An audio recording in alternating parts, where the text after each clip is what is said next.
एक बार भगवान विष्णु का दरबार लगा था। ठीक है। भगवान विष्णु बैठे अपना, लोग आ रहे थे अलग अलग मिलने। तो भगवान विष्णु का वाहन क्या होता है? बताओ बताओ। गरुड़, है ना। भगवान विष्णु का दरबार लगा था, गरुड़ जी बाहर खड़े थे। तो उसमें मिलने आना था यमदूत को, यमराज को भी, है ना। तो जब गरुड़ जी बाहर खड़े थे दरबार के बाहर, उन्होंने देखा कि वहां पे पता नहीं कहां से ना एक प्यारी सी चिड़िया आ गई। प्यारी सी चिड़िया आई, वो बड़ा देखते रहे उसको, बहुत सुंदर सी थी। वो उसको बड़ा निहारते रहे, उनको बड़ी पसंद भी आई, है ना। छोटी छोटी कई बार बच्चे बड़े पसंद आते हैं, तो प्यारी सी छोटी सी चिड़िया थी। वो देखे तो उनको बड़ी पसंद आई, तो थोड़ी देर देखते रहे। थोड़ी देर बाद, जैसे मैंने बताया, यमराज को मिलने आना था। अब यमराज जी भी आ गए। अब गरुड़ जी ने देखा, अब यमराज का तो आपको पता है आना बड़ा खतरनाक माना जाता है। अब गरुड़ जी को लगा, कहते यार यमराज जी आए हैं, खाली हाथ तो नहीं लेके जाएंगे। अब मेरे को और भगवान विष्णु को तो लेके नहीं जा सकते, अब मेरे को मैं इसलिए लेके जा सकते, मैं भगवान विष्णु का वाहन हूँ। कहते अब यहाँ पे और तो क्या मिलेगा, ये क्या है यहाँ पे? चिड़िया। अब चिड़िया से हो गया था उन्हें प्यार, है ना। प्यारी सी थी, सुंदर सी थी।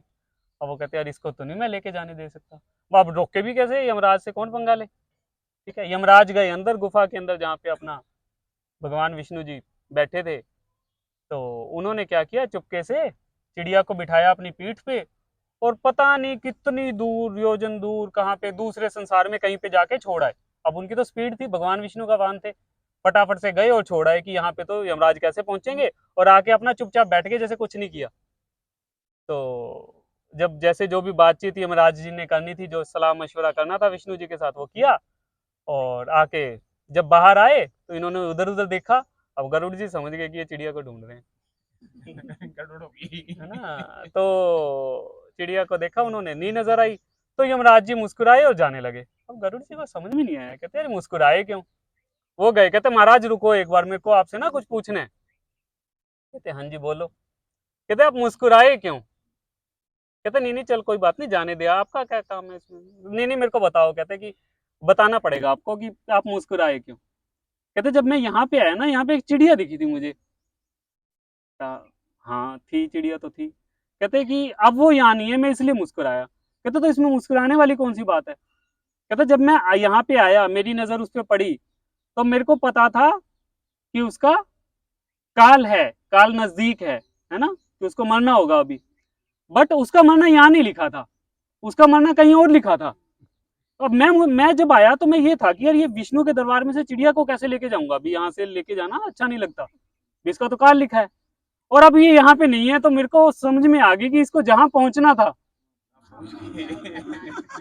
वहां पहुंच गई है ना। तो ये कहानी क्या है, कि हम चाहे कितने भी पावरफुल हो जाएं, जो सृष्टि में लिखा हुआ है ना, उसको तो भगवान भी नहीं बदल सकते। तो समटाइम्स हमें पता क्या लगता है, हमें लगता है कि हम ही भगवान है। ये मैं हमेशा बोलता हूँ कि हमारी ईगो हर रोज हमारे ऊपर चढ़ती है, और हमें हर रोज झाड़नी पड़ती है ना।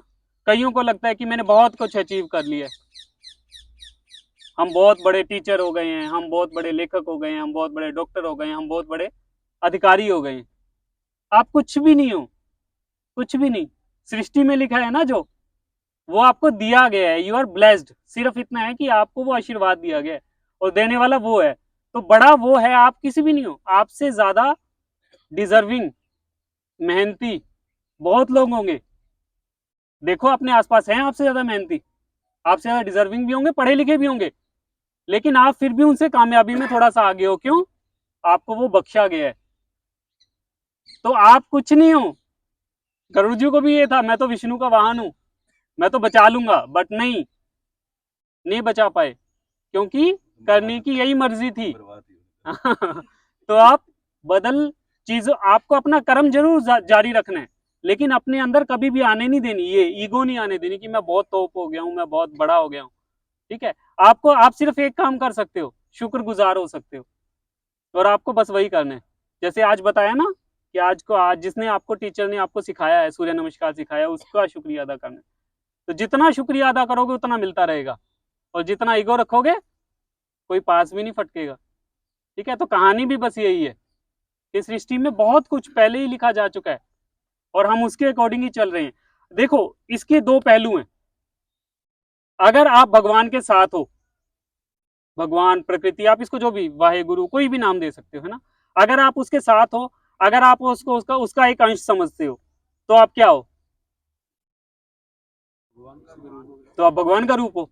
अगर आपको उसको उसका एक अंश समझते हो, बट अगर आप अपने आप को कुछ समझते हो कि मैं ही बहुत बड़ा हो गया हूं, तो आपने उससे अपने आप को अलग कर लिया, तो आप क्या रहे? कुछ नहीं रहे। सही बात है। हजारों लाखों ब्रह्मांड हैं और हमारी एक गैलेक्सी है, और उस गैलेक्सी में पता नहीं कितने देश हैं, कितनी दुनिया है, कितने शहर हैं, और उन करोड़ों अरबों में से हम एक। है कोई? बताओ, है कोई हमारी औकात? बट हाँ, अगर हम उससे एसोसिएट हो जाएं, उस परम पिता परमात्मा से, वाहिगुरु से, सदगुरु से, तो हम सब कुछ है। फिर तो हम उसके एक अंश हैं, उसके अंश हैं तो हम वो हैं। और अगर हम उससे डिटैच हो गए, तो हम कुछ भी नहीं है, मिट्टी की धूल बराबर। तो इसीलिए शुक्रिया अदा करना मत भूलो, है ना।